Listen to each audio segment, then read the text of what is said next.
ఇప్పుడు మనం విద్యార్థి లక్షణం గురించి చక్కగా తెలుసుకుందాం.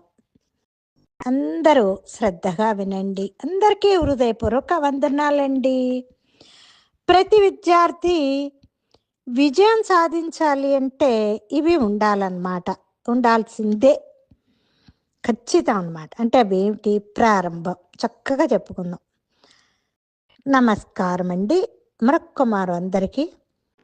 విద్యార్థి దశ అనేది మన జీవితానికి పునాది వంటిది. ఒక ఇంటికి పునాది ఎంత అవసరమో విద్యార్థి దశకి కూడా ఇది పునాది లాంటిది అన్నమాట. ఈ దశలో మనం నేర్చుకునే క్రమశిక్షణ అలవాట్లే మన భవిష్యత్తును నిర్ణయిస్తాయి.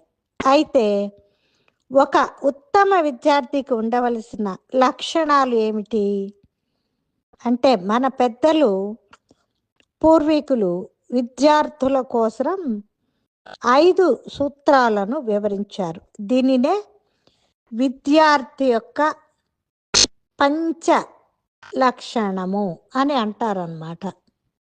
విద్యార్థికి ఉండవలసినటువంటి 5 లక్షణాలు. ఒక ప్రసిద్ధ సంస్కృత శ్లోకం ద్వారా ఈ 5 లక్షణాలని మనకు అందించారు.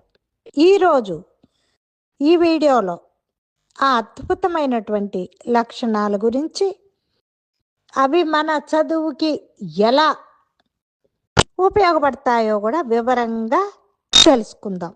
ఇప్పుడు ముందుగా మనం ఆ శ్లోకాన్ని చక్కగా తెలుసుకుందాం. కాకచష్ట బకోధ్యానం శ్వాన నిద్ర తదైవ చ అల్పహారి గృహత్యాగి విద్యార్థి పంచలక్షణం. మరొక్క మారు శ్లోకాన్ని చక్కగా చెప్పుకుందాం. కాకచష్ట బకోధ్యానం శ్వాన నిద్ర తదైవ చ అల్పహారి గృహత్యాగి విద్యార్థి పంచలక్షణం.